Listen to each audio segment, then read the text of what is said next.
तर आज आहे 1 जानेवारी आणि तुम्हा सगळ्यांना नवीन वर्षाच्या खूप खूप शुभेच्छा. आता संचितला मी रोज टिफिनला चपाती भाजी देत असते, पण आता नवीन वर्ष म्हणल्यावर जरा सुरुवात जरा काहीतरी वेगळं करावं म्हणलं. त्यामुळं खूप दिवसानंतर मी संचितला देते तवा पुलाव बनवून. तर काय केलं सगळ्यात पहिलं, तव्यामध्ये 1, 2, 3 चमचे तूप घातलं, खडे मसाले घातले थोडेसे, नंतर बारीक कट केलेला कांदा, ओली मटार, बारीक कट केलेलं गाजर छान व्यवस्थित परतून घ्यायचं. अद्रक लसूणची पेस्ट, एकच मिरची घातली होती आणि अर्धा टोमॅटो. सगळे मसाले परतून घ्यायचं तुपामध्ये आणि नंतर इथं थोडंसं पनीर पण घेतलं होतं. ते पनीर पण मिक्स करायचं.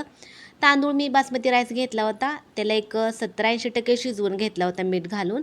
नंतर इथं मी पनीर मसाला पण थोडासा वापरला होता. तांदळामध्ये मीठ मी घातलं होतं, त्यामुळे इथं थोडंसंच मीठ घातलं होतं, अगदी भाज्यांना लागेल एवढं. नंतर एक 70-80% शिजवून घेतलेला तांदूळ तो नीट व्यवस्थित मिक्स करायचा आणि नंतर बारीक कट केलेली कोथिंबीर घालायची आणि एकदम मस्त असा आपला तवा पुलाव तयार झाला आहे. कसा झाला आहे नक्की सांगा.